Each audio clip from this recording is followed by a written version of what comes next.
Cam's Red Army, right here on the Red. This is the Red.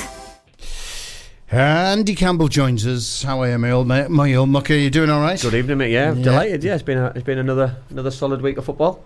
Good to see you. Solid week of football. It means that the Borough lost the opportunity of 3 points at the weekend. Yep. However, they have progressed through the quarterfinals of the Carrier Bag Cup. Yeah, listen, we said this last week, and I've been probably drumming about it for a couple of weeks about, listen, we were always going to lose a game, and it was how you react from losing a game of football. And listen, I think we probably met our match on Saturday against Stoke City, who I thought were well organised. They've come on the back of a couple of good wins themselves. So it's about sustainability in this league. It's about reaction, and we certainly got reaction from the midweek cup game, which is nice. But listen, you're never going to win every game. We're not a Leicester City. We're not in those kind of areas, I don't think, as a football club at the minute. So we just need to understand where we've come from, where we are now, and I think the journey is still an interesting one. It's been 7 successive victories. I mean, come on, you can't argue with that. No, totally. The fact that you slipped up on one. Yeah, no, and listen, and I think supporters probably need that realism and understanding. And listen, it's not all doom and gloom. There's 2 games this week. Well, we've had 2 games this week. The future's very bright, so I think we need to understand. We played against a decent side on Saturday who for me got their tactics better than we did, and we came unstuck a little bit. But it was a Borough side who, were missing key players. We had Hayden Hackney suspended. We've got injuries to a bunch of players, the likes of Riley McGree, etc. And I did get. I was watching. I was watching. I got the feeling there's a bit of tiredness in the performance as well, because it has been game after game after game with key players missing.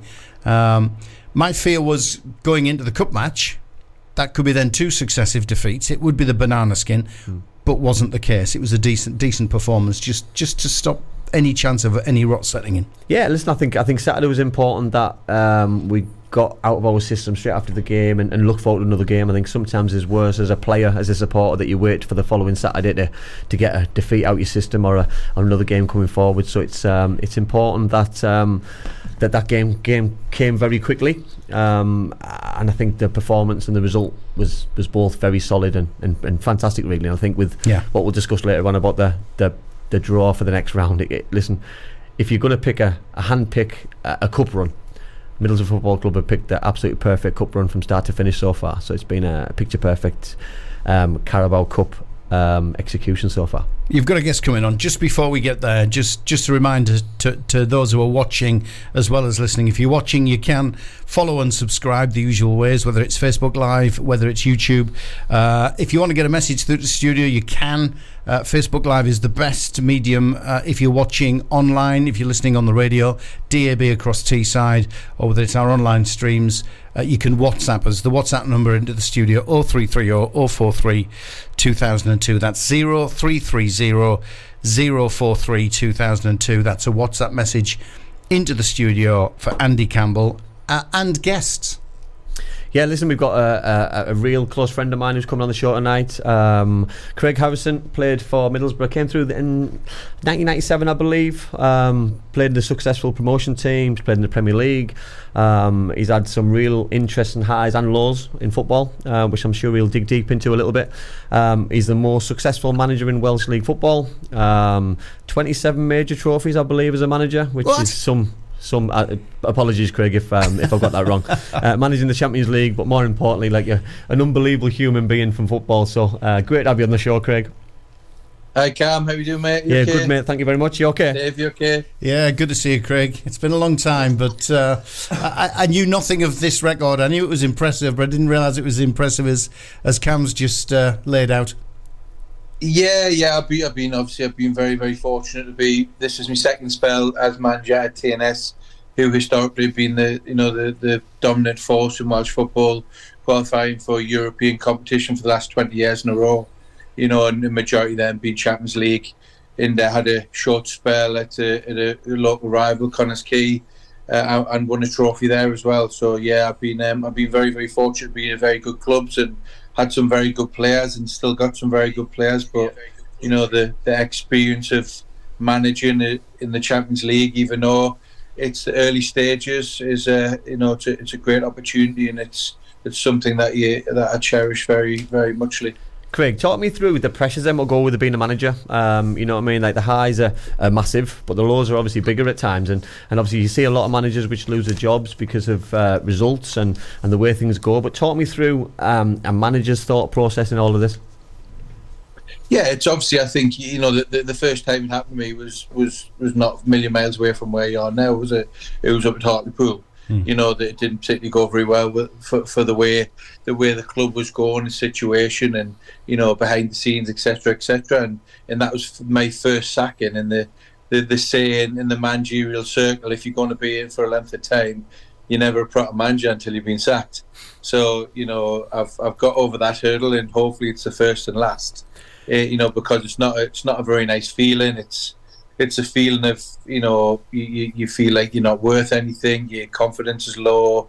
You know, as much as I had success with TNS previously, and it was only a small blot on the landscape, Hartlepool, it was a year out of a 10-year previous successful sort of tenure with TNS, then it's never nice. It's never nice. But then again, I think you've got to get over yourself a little bit and realise that it's part and parcel of the job. You put yourself in that position, and you know, and if you don't like the thought of being sacked, you know, then it's probably not the job for yourself.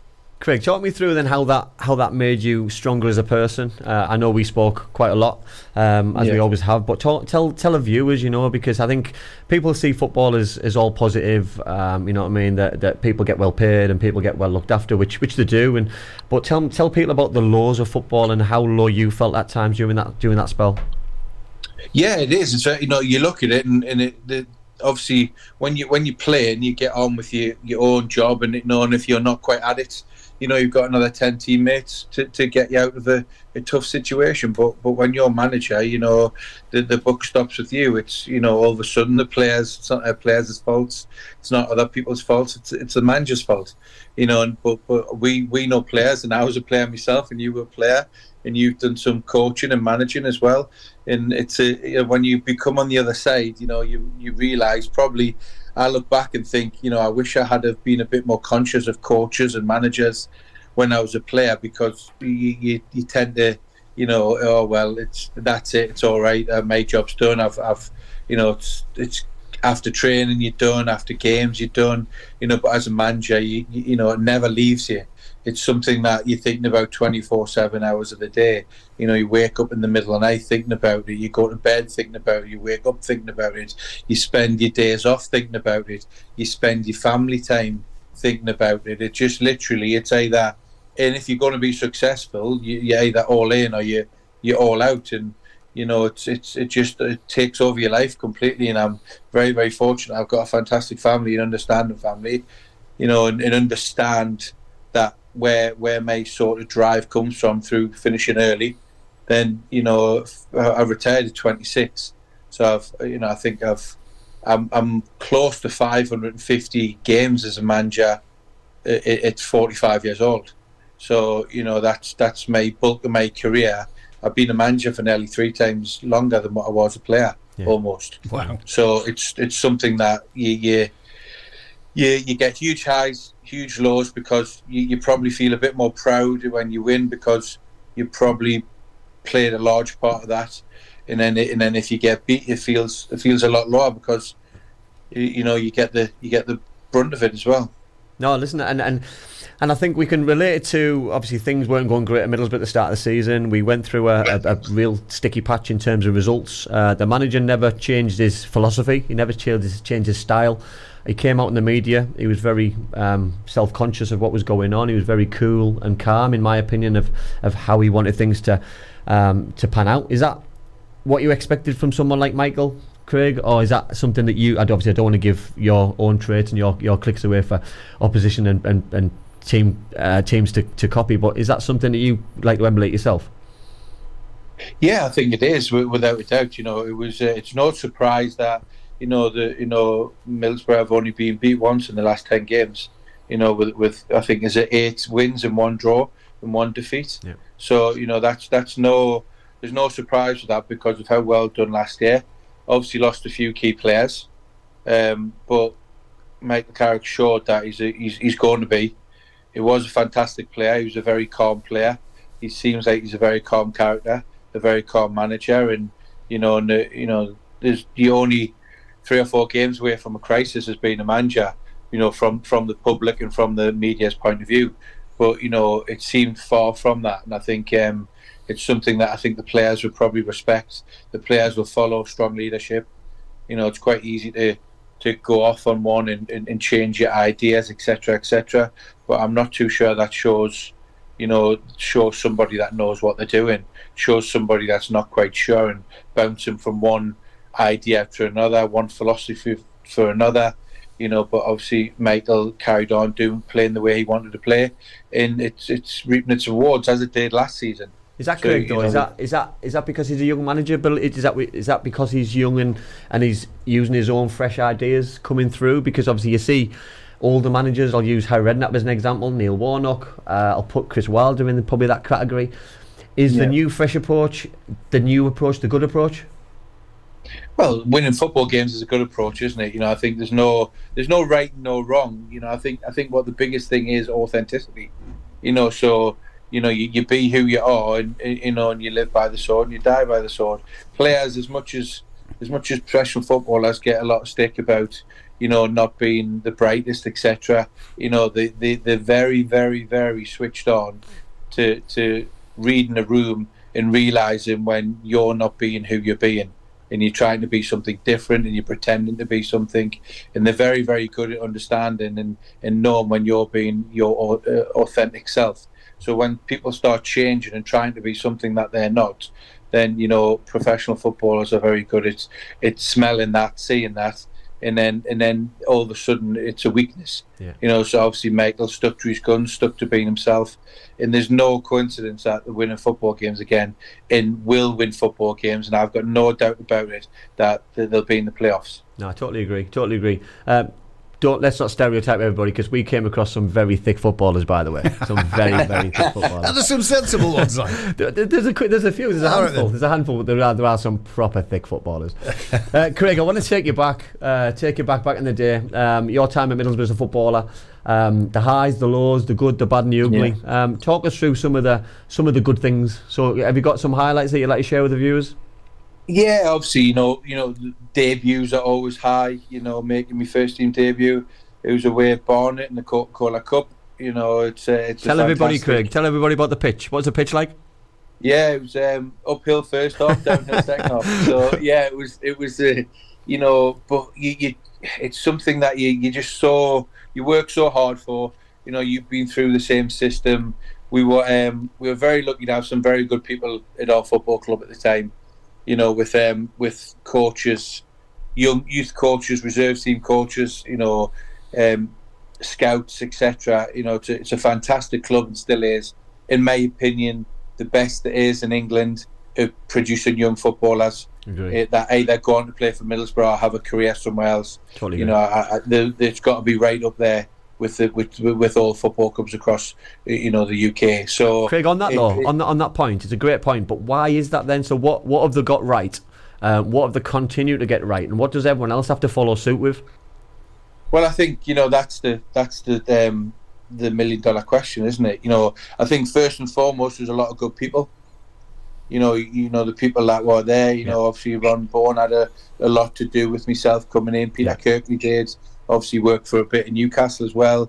The youth coaches. I had a lot of time spent with Dave Geddes, who's still a friend of mine now. Someone who I speak to, someone who I've spoke to and speak to about football.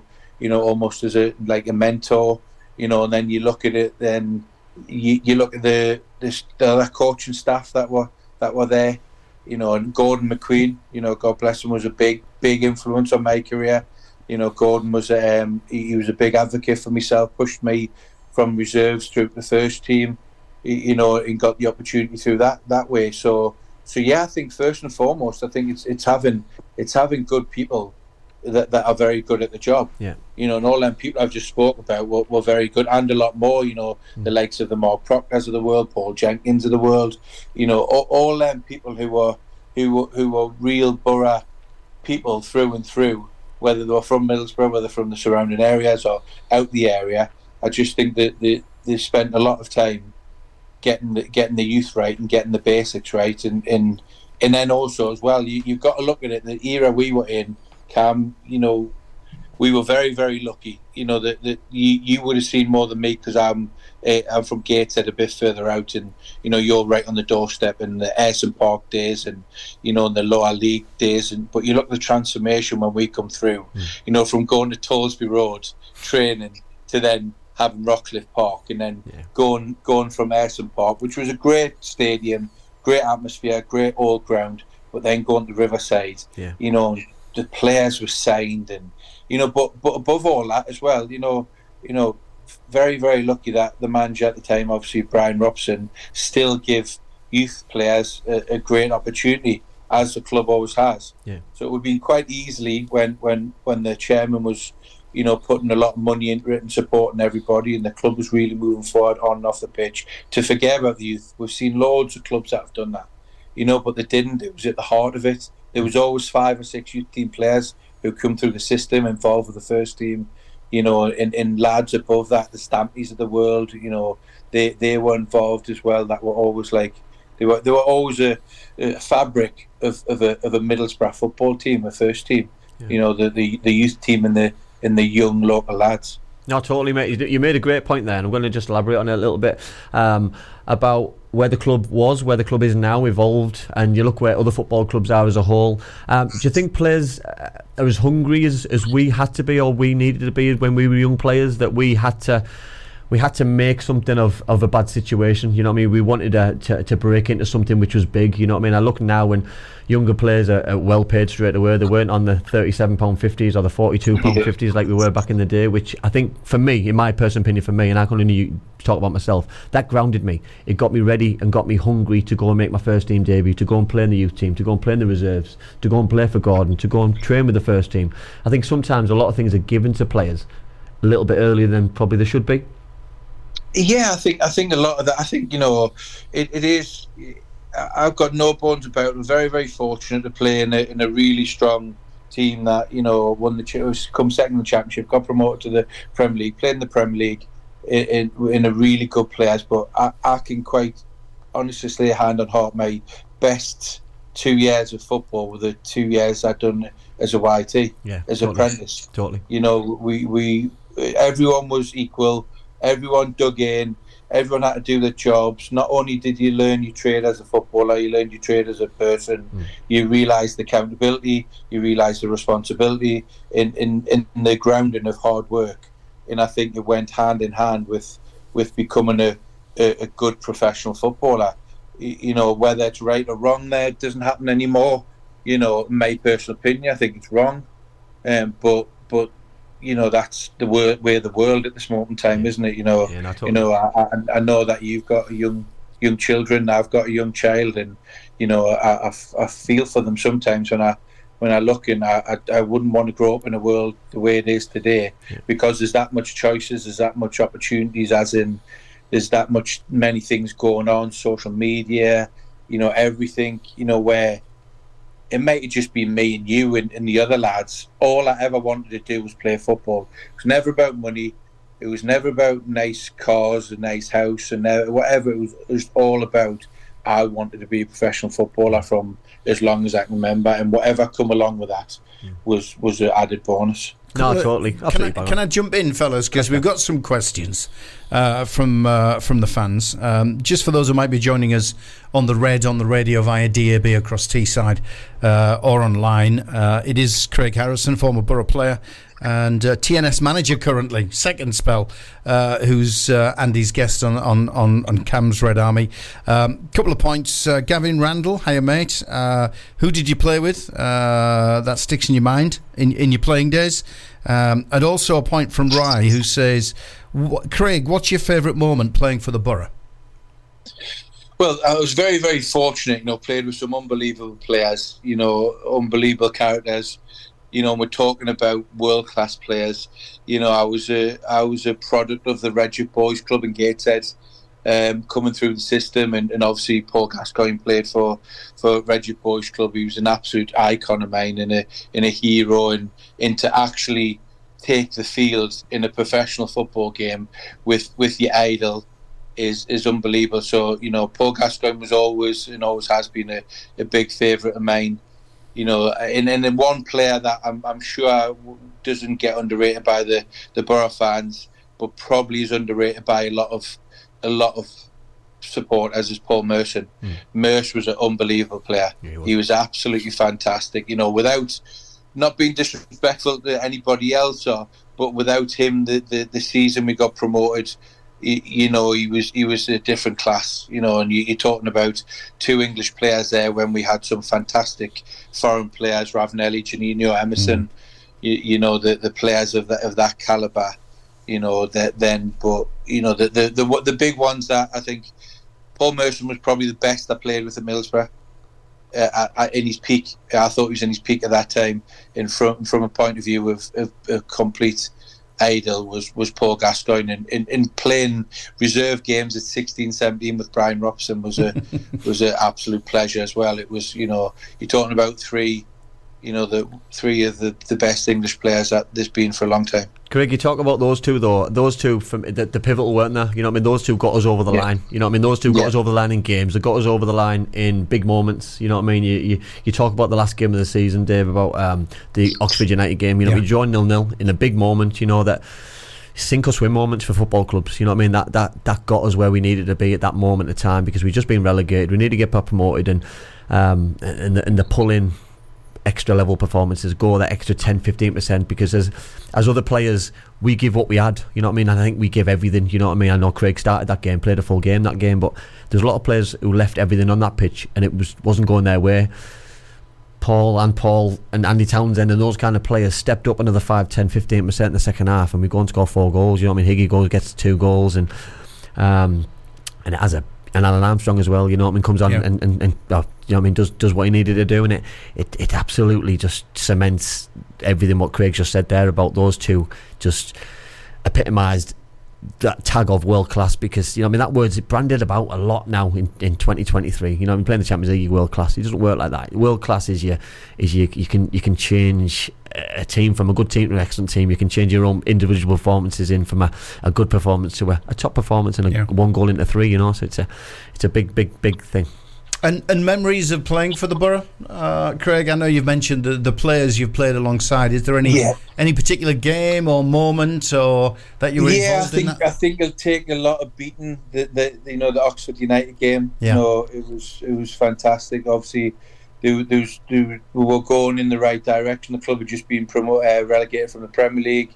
We had some big players. We just moved not long into a new stadium, a new training ground, and to get promoted by going straight back up again, and for myself on that day to start the game and finish the game, it was unbelievable. Something that I think is the probably the pinnacle, and closely rival with me Premier League debut against Leeds at the following season at home at the Riverside, which was a 0-0 draw. And we're talking, going back a little bit as well, talking about, you start off as a YT, you start off earlier than that, just want to play football.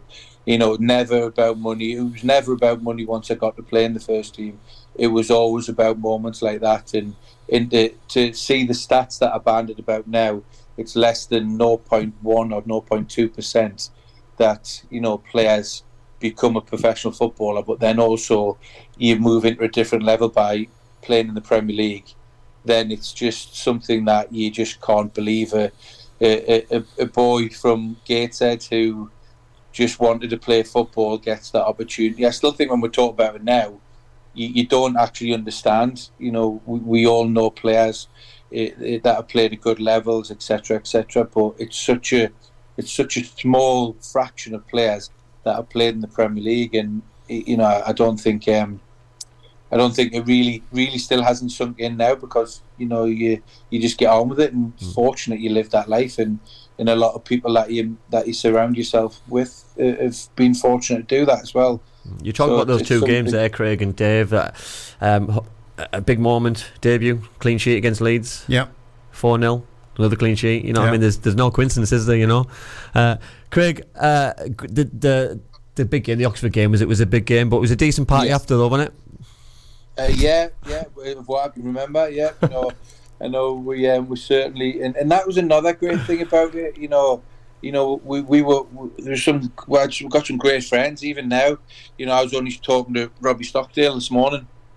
I'm still friends with Robbie, and obviously yourself, Cam. And we got a strong bond. On social media, even the boys that never made to get into the first team. Yeah. But I think that was a special thing. It wasn't one or two young lads, local lads that had come through the system. There was 7 or 8. And everyone was really pleased for each other. Yeah. Everyone was really happy for each other, and everyone celebrated together and enjoyed it. So you didn't feel left out. Yeah, I think Dave, successful teams aren't just made on the pitch. They're made in the change room. They're made elsewhere. There was listen. I'm not going to sit here and say it wasn't probably drink influence. There was a lot of a drinking culture back in the day. We were governed by a manager who loved to drink. We were governed by coaches and assistant managers who loved to drink. Yep. So the players were pushed down that direction, and we gained probably more respect for each other. We got together as a group. It revitalised us as young players and experienced players in the pub situation, and we partied hard and we played even harder at times. So I think it brought the group together, and it made us very successful both on and off the pitch, I think. And those stories are left in the dressing room, I'm assuming. What happened to the change room? Stays in the change room, apart from when you're swinging on lampposts and things that gets Craig in it.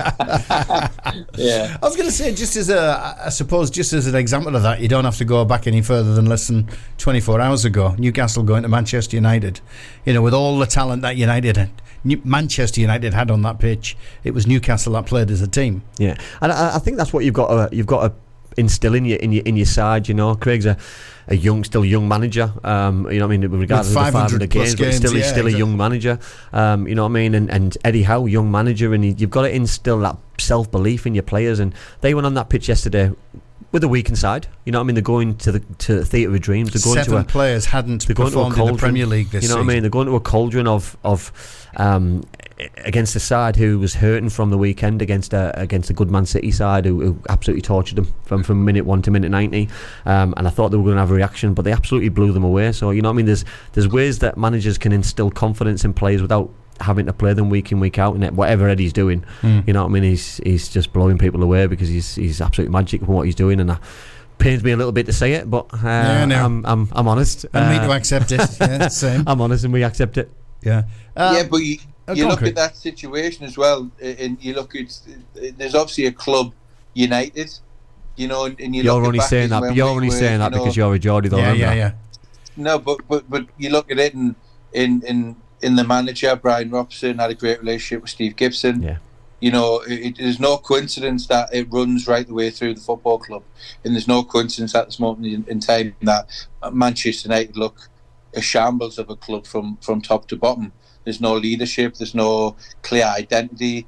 There's no behind the scenes communication, organisation. And you look back at then all them years ago when we're talking about structures in place, etc., etc. But it was clear to see, that we had a very young, enthusiastic, dynamic chairman who went hand in hand with a ex-England captain and great in Brian Robson, and they both drove each other on and got on like a house on fire, and that was no coincidence that it seeped down right the way through the team and right the way through the town and right the way through the football club. Absolutely. I think, Craig, what I'd like to do, I'd like to talk about one point. Obviously, I've kept you probably longer than I was planning, but I want to dig into probably people might see it as a negative, but a negative which turned into a massive positive from you. You came out the game at a very early age through obviously a host of serious injuries, but one extremely serious injury. If you don't mind telling people how you overcame something so serious, and going into it a little bit and just telling people how you come out the other side, because I think people come out of football at various ages, if that's not making it at 16 or getting released at 19, 20, or coming out a little bit earlier than they planned to, but you've come out the other side, and I think it's a success story, and I don't think we ever hear that. The government bodies don't ever tell those success stories. I think we should, but tell everybody how you came out of the other side of a negative situation. Yeah, it was, obviously we talked about all them things we just spoke about, every young boy's dream to be a professional footballer. You get there, you have a reasonable amount of success. You play in the Premier League, played in Championship, so you're doing really well. And then it was all taken away in the instance with a moment of, on a football pitch that I had a double compound fracture in my fib and tib once I'd moved on from Middlesbrough to Crystal Palace. So, you look at it and there's plenty of things that you can go into some dark places. I was very, very fortunate. Got a fantastic family. Support system. Some great friends, and I managed to get through it through mainly. I think it was without sort of speaking, too highly of myself. I think I've got quite a strong character. Adversity.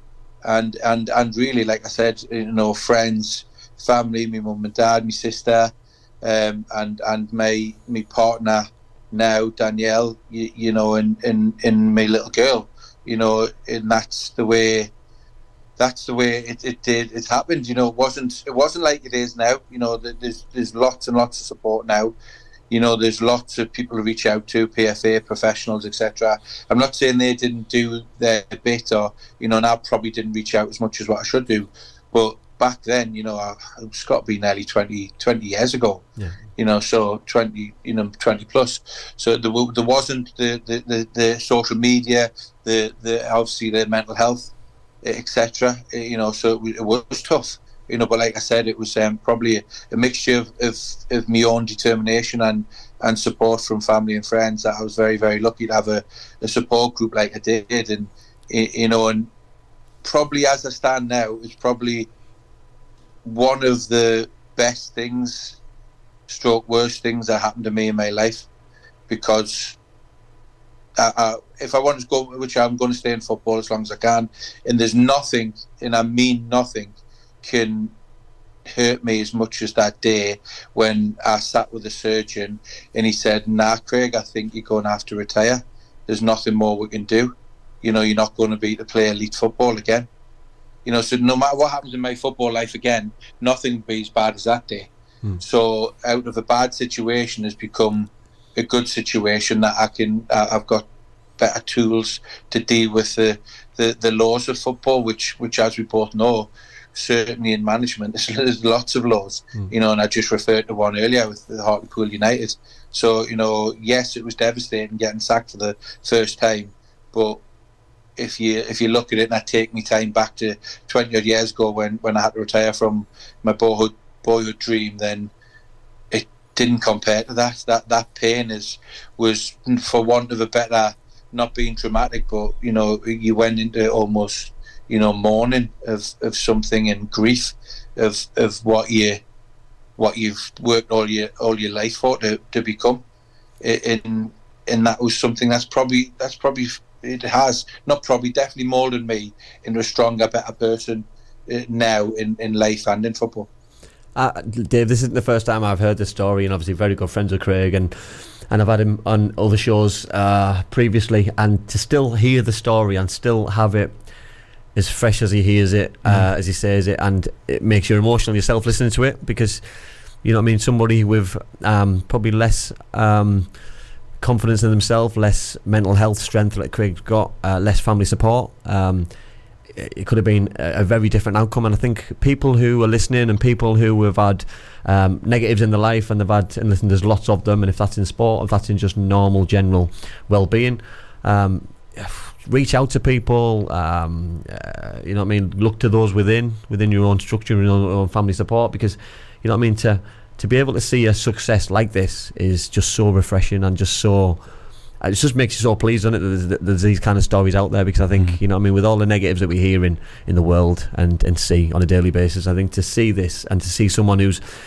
and I'm going to say it, someone who's that successful and is that good at what they do, we need to have more people like that around, and I think there'll be more people like Craig Harrison around, who we don't hear about, and I think Craig should tell that story a lot more, in my opinion. And obviously this happened after you'd left Borough, Craig, so there might be a lot of Borough fans who are not aware of it and not aware of the story, so thanks for sharing that one. And I know you keep touching on the Hartlepool experience, but we have got a message in from a Darlow fan, can you believe, tonight? So Ian sent one across and he says, good luck with the future, Craig, and this comes from a Darlington fan, so there you go. That's the ultimate, isn't it? Thank you very much. I appreciate it. It's almost like a Sunderland fan wishing a Newcastle player well. Yeah, indeed. No, but Craig, listen, I really appreciate your time. You know what I mean? I think good luck with everything in the future. Obviously, I'll be speaking to you on a regular basis anyway. But I think from everyone on the show and all the people, all our viewers and everybody, we wish you all the very best and all the best to your family as well. Thank you very much, Cam. Take care. Cheers, Thanks, Dave. Cracking stuff, Craig. Good to see you again, mate. Bye. All the best. Bye. Fantastic, lad. Blows you away, Dave. Ian, the Darlington fans, actually made the comment. The trouble is with men, they don't speak out about their health problems when it comes to mental health. Totally listen, and he's obviously gone now from the call, and I spoke to Craig on probably a daily basis towards the end of his time at Hartlepool, and I know how tough things were. Social media was the devil. Yeah. Social media was probably the end of it, and the thing that really, really, really riled him the most, and I think when we played the game, social media wasn't apparent, which I think we're all glad with for whatever reason. But I think when you're a manager and you start to read social media comments, like we all do, I think we're all human. And I think when you get notification on your phone and somebody says something about you, good or bad, you want to read it. But then when you hear the bad and then the bad and then the bad, and it continues and it gets worse, and some of the comments are quite personal. It can be a vicious. It does, yeah. And I think then you start to believe. And when you start to believe yourself and not listening to the people that you should be listening to, and listen, it's difficult because you get embroiled in that kind of situation and start to believe the bad, even though you've got your own abilities which are all very strong. I think it can be a real dark, like you spoke about, real dark and negative place. Well, doing well now, and doing great. And with probably one of the most successful Welsh teams ever. Absolutely. Ever, I know everybody looks at Cardiffs and Swanseas and all that sort of stuff who perform in the English game, but from a Welsh perspective, TNS they've been there. They've always been there in European action that I can remember. Yeah, no, listen, obviously I'm a big Craig Harrison fan as a person, as a friend, but I think when he went to TNS the first time and he'd win league title after league title, and to win 25 plus silverware trophies, and to be in Europe, Champions League, Europa League, and to be very successul, I think it takes some. It's not a fluke. You know what I mean? So I think when we look at the Michael Carricks and we look at other managers who've been successful, it was a great insight for me of a philosophy, of a way of thinking. I like some things he was talking about players, about the way that players' mentalities change, Dave, because I think sometimes when you get older and you step into that management or coaching environment, you forget how a player thinks. But Craig's got to think that every day. You know what I mean, as a manager, because you've got to understand how a player works. If he needs a rollicking, or if he needs an arm around his shoulder, if he needs a bit of time off, if he needs extra training. You've got to try and find that right solution, but not for one player, but for 25 of them. A couple of messages have come in, and I know Craig's left us now, but there's a couple of messages coming in wishing him well for the weekend against Newtown. Thanks for them. And we've got lots more messages as well to get through in general in terms of the borough. But Craig Harrison, great, absolutely wonderful to hear from him. It is Cam's Red Army, right across Teesside on DAB radio, online to the world, and also on our usual Facebook Live and YouTube platforms. If you like the show, follow, subscribe, do all that sort of stuff. It would be useful. Let's talk some footy, mate. Let's talk some borough footy. Yeah. So let's go back to Stoke. Yeah. What went wrong? I think we came up against I'd probably call them a stubborn side. I think Stoke, they were on the back of 2 wins. They beat Sunderland 2-1. They beat Leeds, quite luckily in my opinion. Obviously Leeds missed a penalty. Yeah. So you come in on the back of 2 very good results, and I think we probably got a little bit complacent. We got a little bit, or maybe overconfident a little bit. They went in there just expecting to go win the game. I think as a supporter we did. And I think that look showed a little bit on the pitch. And I think when we went 1-0 behind, you go and try and chase, and when you go and chase and you lose your discipline a little bit, you leave gaps. And I think when we lost that second goal, it left I think it left for me we're in a position where we ain't getting back from 2. You know what I mean? We're good enough to get back from 1, but I think certain games and times and against certain sides, you've just got to take it on the chin. And I think you were beaten by the better side, who created just as many chances as we did. Yes, we had the ball, but they let us have the ball at times, and they played a lot in front of them. Let them play a lot in front of them. It frustrated the fans a little bit. It frustrated probably the players, and we got a little bit sloppy in certain areas. I think we missed Hayden absolutely massively, and I didn't probably realise how important he was until he wasn't playing. I think sometimes you find that player who you think's important but not as important until he doesn't play, and he was a massive hole in what we try to do. You know what I mean? You fill him in with a very good footballer, but no, there's only one Hayden Hackney, I think. And I think when he comes back in, and he came back in against Exeter, I think it showed, even though he's still a young player, he gives a lot of confidence in those players around him. Yeah. Is there any coincidence it was Stoke City who actually did us last year as well? And listen, Stoke City are... it's Alex Neil, isn't it? That's the thing. They're a big football club. They've got good players. You know, I think sometimes because league positions, you get embroiled in thinking that teams aren't very good. You know what I mean? But you look at the two sides that beat previously before us. You know what I mean? Two very good sides who got aspirations to get promoted.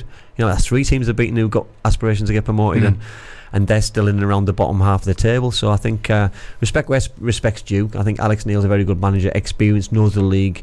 He came with his tactics, loved them or hate them. I think they were spot on. Yeah. You know what I mean? He came and shut up shop at times, let us have the ball at times, but then broke and hit us on the break and did an absolutely fantastic job. And I think it won't work every week, but when it works, it looks perfect, and it seemed to work against Sunderland. Yeah, it did, and it worked against Leeds as well. Yeah, it did. Yeah. So you know what I mean, but it won't work every week, and I think if you play it every week, it'll get found out. But you know what I mean, Saturday it worked out really well for them. Yeah. A couple of messages coming in. Sorry, some of these are delayed. I do apologise, but we have been chatting with Craig Harrison first and foremost on the show. Stu Gawley, evening everyone. Dave pulling a double Monday. Yeah, I was on this morning. Yeah, I know. Cade, evening lads. Ben Lamb, can Cam get on the pitch? With our current strikers unable to score, you might bag us some goals, mate. I think if the brains work and the legs aren't, I'd love to, mate. In all fairness, but listen, I'll probably refer back to the game before.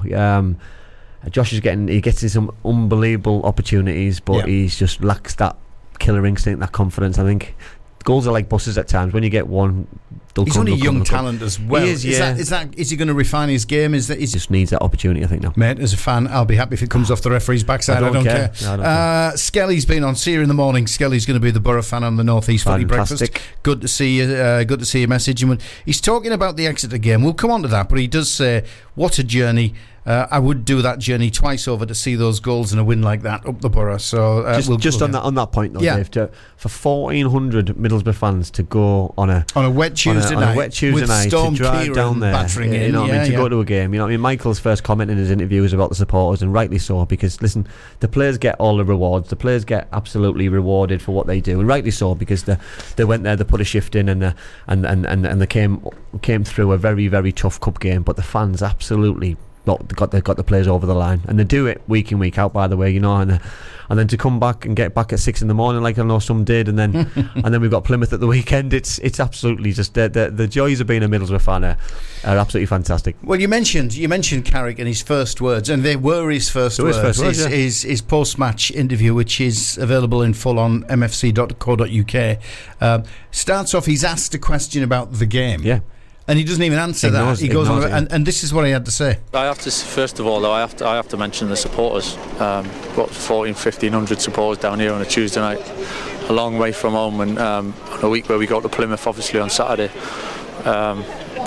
Amazing, you know. So a big thank you for me and the players, because it's incredible. We don't take it for granted, and for all the people that were pleased. I'm pleased for the players tonight. I'm pleased for the club, obviously, to get through. But to repay the effort that they've given us tonight is pretty special, and they deserve it. So long may it continue. You know, if we get another away draw and travel again, and look forward to the next round. And a big chunk of them are going to have to do the same thing on Saturday morning. Yeah, again, listen to the way he talks, you know what I mean, that thanks to the supporters, rightly so, thanks to the players, thanks to the club, you know, thanks to you, Michael, you know what I mean, for doing what you're doing as well. You know, I think sometimes that managers, and like Craig's just said, I think the managers get forgotten about. Managers become famous for losing football matches. Managers become famous for losing their jobs. Managers become famous for the wrong reasons.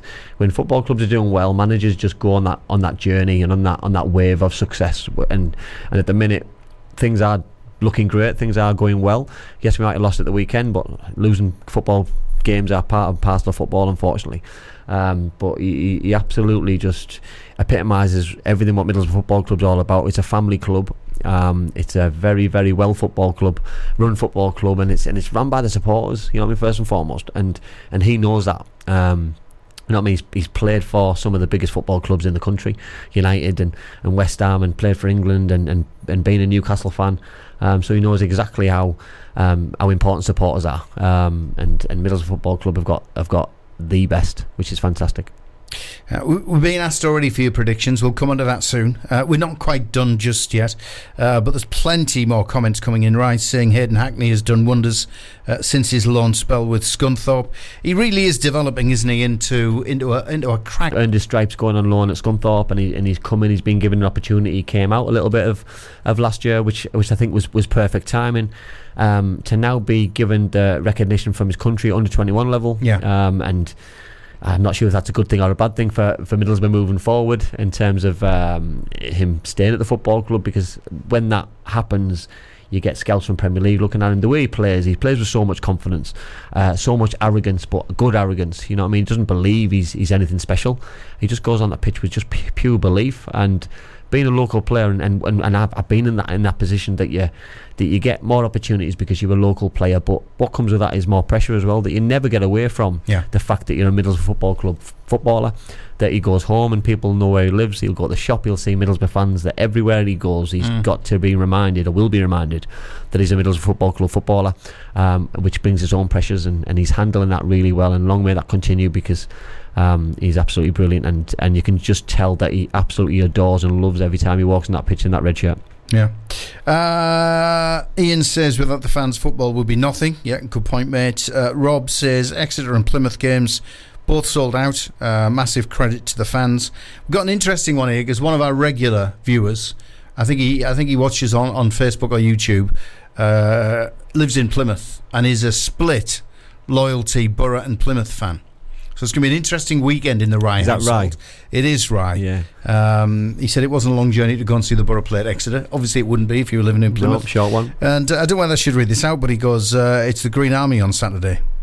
Not sure, mate. Not sure. It's the Red Army. Yeah, right. I'm gonna throw it back on you then. So comment in the chat, please. Who's going to win at the weekend? If you're going to ask our comments, I'd like to know what the score will be and who you will be supporting on Saturday. Two questions, right? Who are you supporting on Saturday, and what's your prediction on the score? We'll come on to that. Let's just have a quick chat about Exeter. Yeah.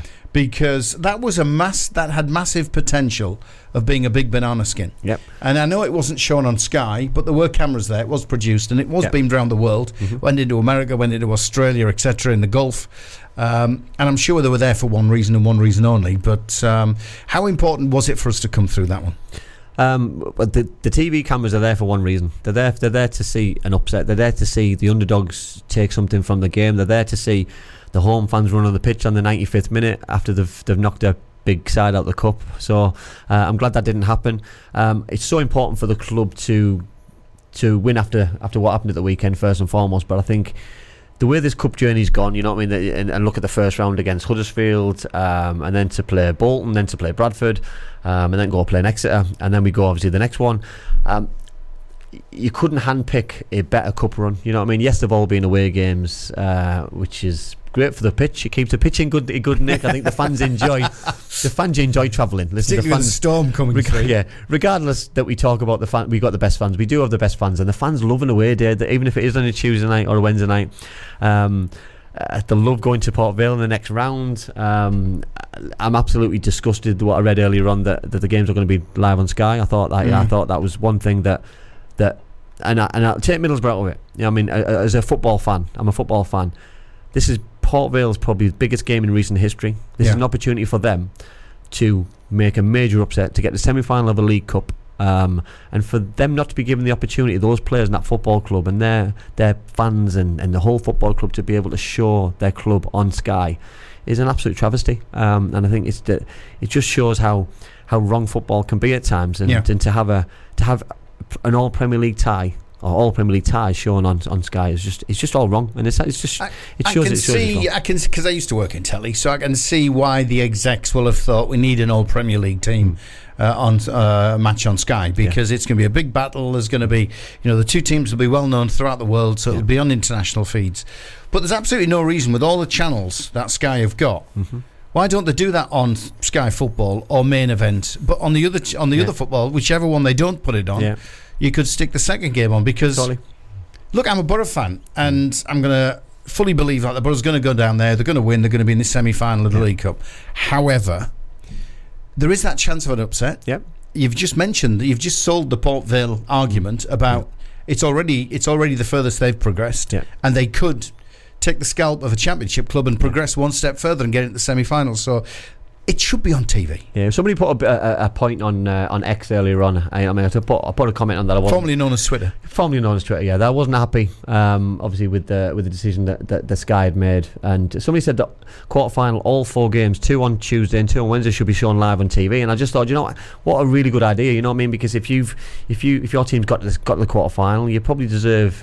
It could be a long trip to Exeter, which you're not lucky enough to get a ticket because the ground's not big enough, or you're not lucky enough to be able to travel because of work, either the day or the next day because of other commitments. I think it's so important that you're able to support your own side and get behind your team, because it could be the end of your journey. Because listen, out of those 8 teams, 4 are going to lose. They're not going to make the semi-finals, which are home and away. So Middlesbrough won't have played at home all the way through the cup, and hopefully the first cup game in this League Cup is going to be a semi-final in one of the legs, which would be great. But you've got a huge game against Port Vale, which is going to be a tough one. Listen, they're never easy games, and you're going into the game with the pressure on your shoulders. The Exeter game was no different. You handled that. They went behind. But the regrouped manager made a lot of changes, which I think helped the team. I think a lot of the attacking changes, we look fresh. We had some of the goals we scored were outstanding, by the way. Well, absolutely 4 of the 5 goals. I mean, the penalty was tucked away nicely, but the other 4 goals were all outstanding from both sides. And I think that for me is a shame that it wasn't on the bigger stage, that Sky weren't able to show those outstanding moments and things. And I think. Listen, the game's going to be won against Port Vale, either in 90 minutes or in extra time or penalties, and I think it's important that, for me, supporters had their opportunity to watch it. But it is such a shame. But for me, the most important thing is for Middlesbrough to get through now and progress, because we're now talking about a stage where. Before we were talking, Dave, weren't we, about we need to win to get confidence. We need to be Bradford because we've lost so many games. We're now 1 game away from a 2-legged semi-final against a Premier League side. You know what I mean? So we need to do that. We're 3 games away from a Wembley appearance. You know what I mean? So I think the most important thing is the bigger picture. We've got a comment here from Craig Fowler. It's a question: would Cams go after their goal scorer? I mean, he grabbed a couple, didn't he? Yeah, he did. Listen, he looked like he gave a penalty away at the end. Yeah, I know he did. Yeah, I think I'd probably have a little look. I think it'd be a long-term investment. You know what I mean? I think the way that the club looks at things, probably the right age. But it's do we get those kind of players and have a long-term investment and loan them back? You know what I mean? The recruitment. You know what I mean? You can't second guess that at the minute. We talked earlier on at the start of the season about the players that we'd lost. And the players that we brought in. I wasn't expecting probably the players that we'd brought in. So, you know what I mean? I can't guess the way that the recruitment is getting driven at the minute by the football club. And with another comment that I read on social media over the weekend about Akpom, that he got his first few minutes. I know they're playing again tonight. But listen, there's some big players who are going to be coming available. And you know what I mean? But you talk about players from lower leagues, you know what I mean? And the lad's no different, but score goals. There's high evaluation on yourself, so it's Ryan Trevitt, I think was his name, wasn't it? Ryan Trevitt. Interesting one though. Yeah, and you just touched on Akpom there.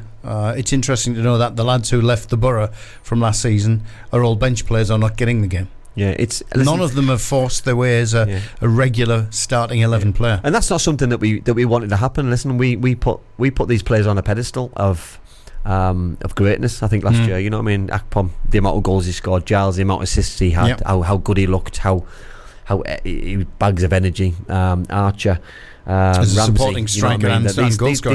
These kind of players who we made look absolute world beaters in the Championship in good size. Fans adored them. Players enjoy playing with them. The manager brought the best out of them. The message I'll probably pass across is, and I know this as a player myself. and as a manager, that the grass isn't always greener when you move to other clubs, and I think it's important that you know that. But listen, you sometimes you get your fingers burnt, and I think for different reasons these moves will have been good moves, but I think for football reasons they've turned out to be shockers, I think.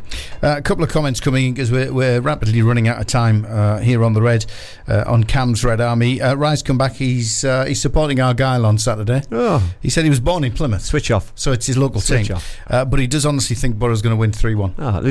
Right, Saved himself. Massively saved himself. I thought you were going to sit on the fence there.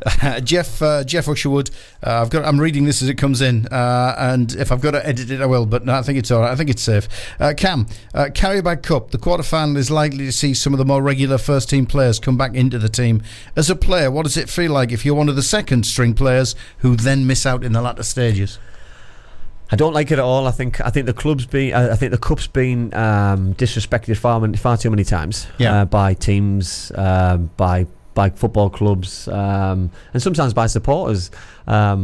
And I think when you're one of those players who've got your club to a certain level in the competition, then all of a sudden you don't play. I think it's such a shame. You know what I mean? I know clubs and Man City did it a couple of years ago, didn't they? Where the goalkeeper played all the way through and ended up playing the final. I think it was Stefan anyway. I think he played in the final, and I think those things have got to be kept all the way through. I think it's so disheartening for a player if you get to the semi-final or the final and you don't play. I think it's so disrespectful, and I think clubs have the right to either have a continuation of those players who played all the way through, or go strong all the way through and hope that you don't pick any injuries up and you can go as long as possible, because the cup is an important cup. It's a chance to go and play at Wembley. It's a chance to lift a major trophy in England. And listen, you don't get. Yes, I think he's. I think he's been. Is that because we're in the quarterfinals now, and there's you've got to take that chance to progress to the semis because you've been given one? Yeah, listen, I don't think now we can take any risks. I didn't see the changes that he made on Tuesday as risks, if I'm honest. And I think we've gone strong the majority of the way through. I don't think we've made too many changes. I think that the most we made was Tuesday. Yeah. But the players that we brought in were hungry. They come off the bench. I know Glover hadn't played a lot of football, but I think we've got to go strong, because if you go to Port Vale and the result doesn't go, people straight away they'll look at selection, because that's what we do. We've got to try and pick holes in something, because if you are going to lose, you've got no regrets. And just to wrap it all up, mate, prediction for the weekend: Plymouth Argyle, long trip. Yeah, long trip. Longer for the supporters than it will be for the players. I'm not sure how the players will get there. Yeah, but it'll be longer for the fans, and safe journey to all the fans first and foremost. I think it'll be a really, really tough game. I think both teams will score. I think I agree with Rye there. But I do think we'll just nick it. I think Plymouth they've conceded a lot recently. I think they started off really well. But I'm going 2-1 Borough. Good man. That's it. Another Cam's Red Army done and dusted. Thanks to Craig Harrison, by the way, for joining us. It was good to hear from him.